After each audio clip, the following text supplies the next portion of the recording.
All right, how's everyone doing today? My name is Alan, and it's that time again. Let's talk metal. And today we're going to be specifically talking about the Eric Bauer contest that's been going on. He's asked people to make videos talking about four albums that are meaningful to them. The only rule or stipulation is that one of them has to feature a cop on the cover. A lot of folks in the YouTube metal community have been taking a stab at this and putting out some pretty neat videos, some really interesting things, fun to watch. And I figured I would take a stab at it myself. I've been kind of chewing it over for a few days, trying to figure out how I wanted to approach it in terms of what is meaningful to me, which ones I wanted to show, and came to the decision that I wanted to include a couple of things that are albums I probably will never get to show in a different video. I mean, I could pick, four really good heavy metal albums. I can pick, my favorite new wave of British heavy metal album or the first thrash metal CD I got or whatever. Those are all things that are probably going to work their way into another video one way or another. But with Eric's rules on the contest, it's open enough that I can actually talk about some other things that probably are never going to make it into any other topic I pick for a normal video for this channel. So I figured I'd include two metal items, but two non-metal items that are a bit more outside the box, but are definitely meaningful ones to me. So hopefully folks will enjoy it and find something interesting here. And I do just want to say, even though I haven't interacted with Eric as much as some of the other folks on YouTube, a lot of you think of him as, like sort of a punk hardcore guy that's also into movies. His new wave of British heavy metal chi is very, very strong. The guy knows his metal stuff too. Don't underestimate that for a second. He's not just, a punk or hardcore or movie buff. He runs the full gambit. Very impressive resume he's got. Okay, without further ado, let's get started. I'm going to start with a cassette tape, which, if you've paid attention to other videos and things, I'm not a cassette collector at all. I grew up with cassette tapes, and as I had the opportunity to replace them with CDs and digital files, I did so as fast as I could because cassette tapes, sound quality is not great. It degrades over time. Machines chew them up. Cassette tapes were a big part of my youth, and so were zits. I don't need to go back and get those again either. If you're into cassette tapes, that's very cool. I know they're having a big resurgence. They're not for me, but I have kept a handful, and one of them is this little thing, and this one I've very much kept just because it is a very meaningful one to me. It's a compilation tape. It's called Thrash Metal.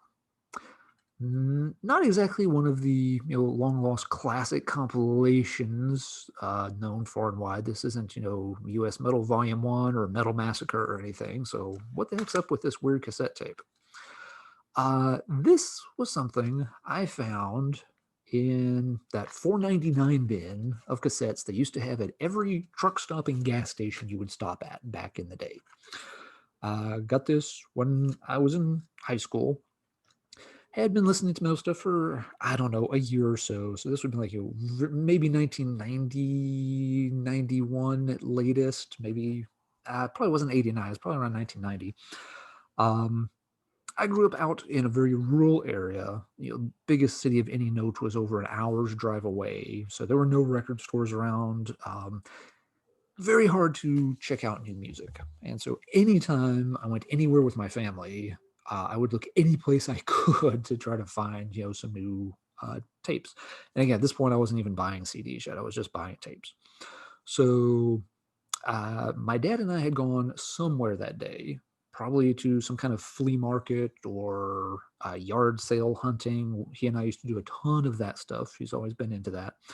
And, him, one of his buddies, and I, yeah, had been out all day doing that kind of stuff. And we just stopped at some random place to get gas, grab a drink, take a leak. And, they're quickly rifling through the tapes there on the counter next where you check out, because they always had a couple of metal looking tapes anytime you looked at those things, but most of the time, of course, they were just garbage. It would be a tape that have 10 hair metal songs, and you were ooh, faster pussycat song, Even in 1990, I knew I didn't want to listen to that.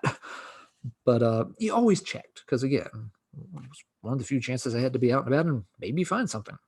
And so I stumbled across this tape, like, that one at least looks a little more serious. And I looked at the band lineup and I was just like, ooh, I want to pick that one up and see what it's about. And holy crap, this one introduced me to a lot of the bigger name bands that I hadn't yet had a chance to check out, but also to some of the second tier bands. So this was one of the first things that really kind of got me past the Iron Maiden, Metallica, Overkill, the layer of, the really large, visible, well-known bands. Let's look through the track list on this. Side one, you've got Hook and Mouth from Megadeth. Probably was the first Megadeth song I'd ever heard. You've got Caught in a Mosh by Anthrax. It was the first time I got to hear Anthrax with one of their classic songs. Evil Has No Boundaries from Slayer. It's the first time, I think it was the first time I'd heard a Slayer track. It may have been the second track for Slayer, but still very early. Then you've got Mistress of Pain by Death Angels. First time I heard this band. And also Brainwashed by Nuclear Assault, which is a killer tune. That's just the A side. This is not your average $4.99, find it at the local drugstore kind of cassette tape. I don't know how they put this thing together, but someone knew what they were doing. Side two starts off with Ashes to Ashes by Vinnie Vincent Invasion. Okay, that's not a thrash metal song, but it's not a bad song either. It's one of the few that's a little out of place here. You've got I'm Alive by Helloween. This is my favorite song by my favorite band of all time. So yeah, well, I should say at least for my favorite album of all time. That Kiss, Kai Hansen era of Halloween is my favorite metal of all time. Halloween, of course, has changed a lot over the years. So yeah, not really fair to say my favorite band, but yeah, I'm Alive from Keepers of the Seven Keys Part 1. That's my jam. That's my song. And this is where I heard it for the first time. It's also got 24 Hours Ago, which is a creepy Savatage song. Really good one. It's the first time I got to hear Savatage. Then we've got Me Against the World. Nice Lizzie Borden track. Lizzie Borden, again, not thrash metal, but a lot better than Faster Pussycat, which is what you would normally get on this type of cassette tape. And it closes up with an obscure one, Metal Messiah by Cat, also known as The Great Cat, which was kind of, one of these shred queen, kind of did some really over-the-top heavy stuff. That's a heck of a little cassette tape for, someone, like sophomore in high school, living out in the sticks, to find this at a truck stop, in the middle of the night, coming back from a long day of looking through, junk sales and flea markets. I played this thing to death. I knew these songs inside and out. Over time, I bought at least one album by every single band on this tape, very specifically because I loved the songs on this tape. So it introduced me to, again, some of these big name bands I just hadn't heard yet, like Anthrax and Megadeth, but it also introduced me to these other thrash bands that other folks were not talking about, like Nuclear Assault and Death Angel. So it really got me, through that next level of heavy metal stuff. I don't think I even have a working cassette player in the house anymore, but I will always keep this little cassette tape because it was a big step forward in my heavy metal journey. All right, let's move on to the second item. This will be the one that has the cop on the cover, which is a kind of goofy stipulation. Eric's explained why he picked it in other videos and talks. It's one that a lot of folks have mentioned they had some trouble coming up with something for. Actually, I didn't. When I thought about it for about 30 seconds, this is like, I know exactly what I would pick for that particular stipulation. I would pick, try and get it up here correctly, I would pick Savage Grace, Master of Disguise. Because that's a cop, although the cop, to be honest, isn't exactly the first thing you notice when you look at the cover. This is the picture disc version, which has different artwork than the regular LP. I've got the regular LP too. The picture disc is the one that is kind of special to me. I swear the cover has nothing to do with it. The deal with this, they're relatively hard to find, but in it's probably around late 93, early 94, was reading through one of the new issues of Sentinel Steel magazine. It's one of the really good, true heavy metal fanzines in the United States. in that kind of, early and mid 90s period. It's put out by Dennis Golby. He still runs Sentinel Steel record distribution. The zine is long gone. He only did about 3 of those. But they were packed full of really good information on these bands that you just couldn't find stuff by. They're not mainstream, talked a lot about some of the classic 80s stuff, but also a lot of good stuff coming out in the 90s at that time. Anyway, he had an interview in one of the issues with the Savage Grace guitarist, Christian Luge. If I'm mispronouncing that, I apologize. I'm going to go with Luge. And I had not heard of the band before, but from reading the interview and the description of the music, I'm like, wow, this sounds like something I would probably really like. Let's add it to the list of things to keep an eye out for if I can ever find them. And when you get to the very end of the interview, there was like a little editor's note tacked on at the end where Dennis mentioned that, while, conversing with Christian and working up the interview, Christian had given or sold Dennis a few extra copies of the Savage Grace Master of Disguise picture disc, which was a really hard item to find.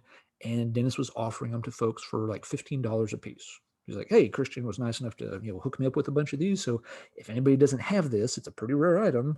Let me know, $15 each. I was just like, oh, that sounds cool.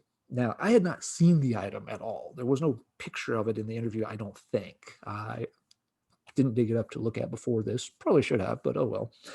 So I was just like, oh, yeah, I'd ordered, a few things from Dennis already at that point.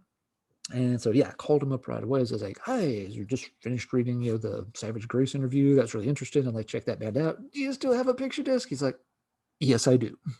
So got it, sent it to me. And it's a great album, terrific example of sort of 80s US power speed metal. You could call it speed metal or, that 80s style of power metal, whatever. It's excellent stuff. The thing that's kind of funny, or why it's sort of, again, special to me, is one of the first times where I was able to more quickly track down a rare item through mail order that I wanted to. It's not the first time I had ordered a couple of records through the mail from a vinyl dealer, but it was the first time where I'd been able to kind of zero in on something like that and be like, oh, there's a chance to, grab this. Let me, act on that fast. And sure enough, I was able to get it. This is pre-eBay. eBay did not exist. Amazon did not exist.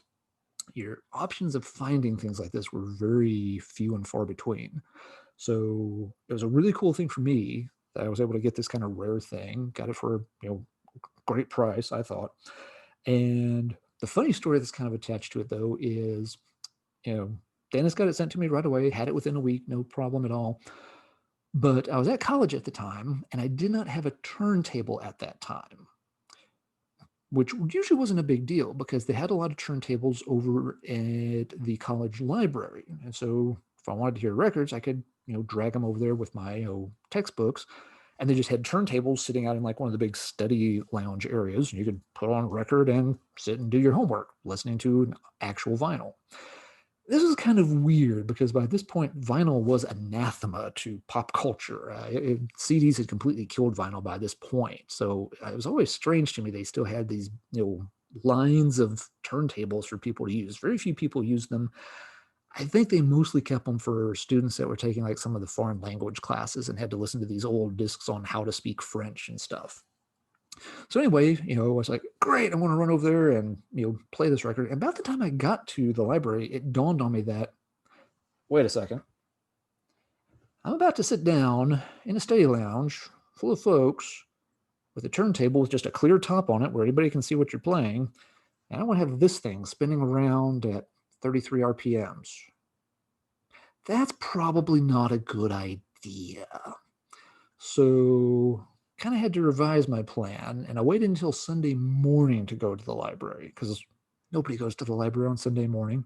So I figured I could probably get in there and listen to this thing without anybody seeing it, which is what I had to do. It was like, you had to go up and check out a pair of headphones from the media desk. I kind of picked the turntable like furthest off in the corner, and I was sitting facing the elevator and stairs. So if somebody started walking towards me, I would like put my textbook up on top of the turntable, dust cover right away or something. I was just thinking, oh, please, nobody show up. I just want to listen to this record, and listen to it. And it was fantastic. But yeah, after that, I figured I'm not going to press my luck, and I had to wait, several weeks or a month or so until I went home and could run the vinyl off onto a cassette tape, and then play the cassette tape as much as I wanted. The flip side, by the way, is just fine. Now, I could play side B in the library as much as I wanted to. No one's going to look at that too weird. But yeah, I didn't really feel like I needed a trip to the dean's office just to keep playing the side A over and over, even though side A is fantastic on it. All right, so that's my comp item, and that's why that one's always kind of got a special place for me. Okay, let's move to outside the heavy metal stuff and look at a couple of more items that are meaningful to me. This one, it's a thing. Wait for it. We have Dr. Demento's The Greatest Novelty Records of All Time, Volume 6, Christmas. All right. Some of you are probably familiar with Dr. Demento. They used to do all these really bad, cheesy, songs. It's kind of like, John Peel, if he had the musical taste of Pee Wee Herman. Sort of, a legendary underground thing that just played all this goofy stuff. Weird Al Yankovic would be like the most normal thing you might associate with Dr. Demento. It's got a lot of goofy, funny songs on it. That's not why it's, meaningful to me at all. Deal with this record was that I think I've mentioned in the past, my dad is a big record collector. A lot of following him around to those flea markets and yard sales. Part of the point was looking for records. He collects old 50s and 60s type stuff. Around, let's see, I believe it was like fall of about 1988. Give or take a year, maybe 89, somewhere right in there, but probably 88. He'd gone down to visit one of his record collecting buddies in South Carolina. They hung out for a while, had, their kind of weekend, heavy record getaway thing. And while I was there, they had gone over to meet some other guy who was selling his collection. And Dad had bought a few records from him. Dad's friend had bought a few records from him. But then the guy had a nice collection. Again, this is like mostly 50s and 60s kind of material. Beatles, Chuck Berry, lots of this stuff. And then you get to November. So about a month later, Dad had contacted the guy and arranged to buy the entire collection, which was kind of a big deal in the house at the time. We're talking, I don't know, 2,000, 3,000 records. It was a very good sized record collection. And the guy wasn't giving it away. It wasn't, we didn't have to, trade my, kid sister for it or anything. That was my suggestion. Wasn't well received. But, it wasn't, free either. But yeah, so one day in November, and I remember very specifically because it was the day of the little local town Thanksgiving parade, and I had to go march down the street with like the 8th grade marching band, and it was bitter cold. Always a fun time to be in marching band. But on that same day, Dad and a friend drove back down to South Carolina and bought the collection from the guy. They got back late that night and had just boxes and boxes and boxes of records. They'd been jammed. They'd taken like his friend's old, Bronco or something like that, or I think it was a Blazer, and packed them all in and brought them back. And so all of a sudden, like, the entire floor of his little office record room was just crammed with boxes and boxes and boxes of records. And, he made it clear right away. I mean, he was not buying these to keep. There were some things he was going to pull out and add to his collection, but most of it he was hoping, to take and sell, make a little money or trade them to friends for other records that he would want. So it was very clear this, collection was going to be here for a temporary period of time. Like I said, I believe I was in 8th grade, so about, 13 years old. So I was just old enough to the point where, I was allowed to do things, on my own. Dad's record room was always, completely off limits to the kids. No pets, no kids. You do not come in here. That rule may or may not have had something to do with the young toddler Alan reaching up onto a coffee table and breaking one of his Elvis Presley 78 RPM records, which would be worth a few $1,000 now. Uh, Hi, Dad. Love you. He literally kept the pieces of that broken record for about 6 years afterwards. I think he was just like praying every night that they would miraculously somehow meld back together. And then when we moved, he eventually tossed them. But yeah, so, kids weren't allowed near the records or the record player or anything like that. But when this collection showed up in the house, we all had to help him, move the boxes in and try to sort them out a little bit. And there's all this cool stuff in it. And I was sort of like, can I maybe, play some of these, a little bit here or there? And I remember him kind of saying, like, play anything you want. Don't break anything. But yeah, again, they're going to be out of here pretty soon. Don't get too attached to them, but play anything you want. And if you find a few that you like, you can keep them. I was just like, oh, you can't take that back. I heard it. She heard it too. So did the baby sister. You didn't trade for the records. I got witnesses. So yeah, I had carte blanche to go through all these boxes of records and play anything I wanted to. And again, he got these, right around Thanksgiving, so because it was parade season. And so for like the next month or so, all through the holiday season, every day after supper, I'd take my homework and go pick a few records, out of the boxes and take them to the spare bedroom. For some reason that year, we put up the Christmas tree in the spare bedroom. I don't know why. I think it was the only year we ever put it in that place. It may be that Mom wanted it next to a window that would face the street for a change so people could see it. Maybe our two cats were driving her nuts and she didn't want them climbing the tree. I have no idea. We usually put it in a different part of the house, but that year we'd put it in Mom's sort of spare bedroom area. And it was also the room where Mom's turntable was at. And, she just had, kind of a simple Sears and Roebuck, one of those boxes that had everything built into it. So it wasn't a real fancy setup, but it sounded okay. And she didn't care if I used it at all.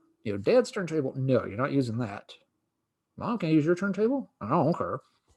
So I could take any records I wanted out of that collection, take them into Mom's room, plug in the tree, and sit there, do my homework, and listen to all of this different stuff. Whatever I saw that I wanted to check out, records by Chicago. What does that sound like? I don't know. Put one on. Bruce Springsteen record. What does that sound like? I don't know. Put it on. Chuck Berry records. It's where I fell in love with Creedence Clearwater Revival. That was a weird name for a band. What could that sound like? I don't know. Let's play it. Oh my God, this is really good. Dad, you know this band called Creedence something? Yeah, I know about them. What? They're good. Yeah, they are. Shut up. Go do your homework. So I had this entire month, the whole season, with this giant record collection kind of all to myself. And yeah, it wasn't long after probably turn of the year, Dad found someone and it was gone really fast. But yeah, the Dr. Dementia record was one of the records I pulled out of that pile just because, it was very goofy, kind of silly songs. Again, 7th, 8th grade, it's where everybody's still kind of, was snickering at Weird Al stuff. So, I got a chuckle out of it. My friends thought it was kind of funny. And I pulled some other records out and kept a few things too. I know I kept some Chuck Berry reissues, for example. A lot of the other albums from that pile have fallen by the wayside. Either they got, too beat up, or I traded them or sold them, or, whatever. But this is one of the few items I still have from that batch of records. And this thing, the songs are horrible, don't get me wrong. But this record always reminds me of that one really great Christmas season where I had a, endless supply of records all the time in the world. 8th grade kid doing homework, Christmas tree right there next to me, playing anything that caught my eye. So that's why this one's always meaningful to me. All right, last one, number 4 that I picked for this. Again, I want to stick to the non-metal stuff here. This is the very first record anybody ever bought for me that I was asked about. I'm sure I had some kind of Sesame Street Big Bird record when I was a kid. There literally used to be Fisher Price made a little turntable that kids could have Disney story albums on and stuff like that. And my sister and I had some of them, but one that just playing around one day when I was about 5 years old, my mom asked me, Alan, would you like me to get you this record of this story? And I'd never heard of this story before. But I'm 5 years old. I know when somebody's offering to buy me something, that's a present, and you say yes. So I was like, yeah. So she ordered it. I don't know what the heck she was looking at that she ordered it from, but it came in, and this was my introduction to The Hobbit. Was this 3-record set, little box set, and it's basically the narration from the 70s animated Hobbit movie. Spoiler alert for the younger folks, Peter Jackson wasn't the first person to make the Hobbit story into a movie. It was actually done back in the 70s in animated form by Rankin Bass, as you can see up there at the top. It was about a 1 hour cartoon movie thing. I remember seeing it later on. I had not seen it like this. My introduction to it was listening to the record. And of course, it's an amazing story. I instantly fell in love with it. I played it to death as a kid. These records are still play a little bit. They're a little scratched up off that Fisher Price turntable, but they still do play. But yeah, so this was the first record I sort of got to say, yeah, I want that, even though I had no idea what it was. But no telling how many times I played this as a kid. It's a 3 LP set, as I mentioned, and it's kind of weird because one disc has side 1 and side 4 of the story. The second disc has sides 2 and 3 of the story. And the third disc is just all the music and songs put together onto one album. So if you want to listen to the story, you have to play side A, then you have to play side C, then side D, and then you have to come back and play side B. I have no idea why they made it that way. It was the 1970s. People didn't really care that much, I guess. But regardless, it's a fun little adaptation of the Hobbit story. It came with, a big full-size booklet, which I still have with it. I don't know how this thing has survived the last 40-some years intact, mostly. But, the animation style for the movie was kind of odd. But, it's also the art style I've always associated, with The Hobbit. Just, showing off some pictures here with, like, the way they showed the goblins, the way they showed, the dwarves and all. It was very, fantasy driven, but also, kind of weird. And I remember always feeling, parts of it were kind of a little creepy. The way they drew the elves really threw me for a loop. Everyone thinks of elves as, happy little blonde, sunny things, like, again, in the Peter Jackson movies. Check these motherfuckers out. You don't fuck with those guys. Those are some scary ass elves. But the real scary part, the elves, again, those look like, Sesame Street Muppets compared to, wait for it, it's not the dragon. The dragon was cool and all. And of course, I colored all over some of the pages and stuff like that. You're 6 years old. It's 1979. You do these things. But no, the elves weren't the creepiest ones. The creepy one, the thing that gave me nightmares, literally, as a kid, was Gollum. Listening to this record, and then, trying to read the little snippets that go along with it, so I was like, wait a minute. You're telling me this creepy little frog motherfucker has a ring that makes him invisible so he can sneak up on people and fucking eat them. What the shit, man? So many psychology bills because of that, and especially this purple picture of him over here. Oh, fuck, man. You wanted to get me to hightail it out of a room when I was like 6 years old? You showed me that. I'm gone. Oh, that's creepy crap. But, yeah. Classic album. All the discs have somehow survived. The box is, pretty beat up and flat, but it is still there. Love this thing. Didn't introduce me to heavy metal at all, but did introduce me to Tolkien's world. And I've always been a huge fan and read a lot of his stuff and loved it ever since. I remember specifically sometime, it had been even a year or two later, probably like when I was like about 7 or maybe even 8. Yeah, 7 or 8. I was listening to this one summer morning. I'd listen at the first side, and then Mom came and was like, okay, you two, get in the car. It's time to go to Bible school. We were in the middle of vacation Bible school. And I begged and pleaded and cajoled my way because it's like, I'm right in the middle of the Hobbit. Please let me skip one day. I promise Jesus will forgive me. Everything I could try. And Mom was like, oh, fine, just stay here. So she took my sister to Bible school, and I stayed home, and I finished listening to the whole Hobbit record for the 143,000th time, probably. Which my sister didn't think was very fair, but she did get her revenge because at the end of Vacation Bible School, the kids that had gone all 10 days, because it was a 2-week thing, they got like a special little pin for attendance. I didn't get the special little pin for attendance because I'd missed a day of listening to The Hobbit. And my sister never let me forget that. Anytime there were, awards or trophies or things to be discussed, is like, yeah, well, you don't have the special attendance pin from Vacation Bible School. It's just like, damn it, she's right. I don't have it. But I do still have this. And I'll bet she doesn't still have that special attendance pin. So that one is always very special to me. I've actually played part of it for my little boy. He's old enough now to kind of listen to things and start to understand stories. So I've played the first disc of it. And he sat and did listen through it and thought it was kind of interesting. He didn't want to hear the second part of it right away, which is fair enough. In 1979, this opens your mind to the world.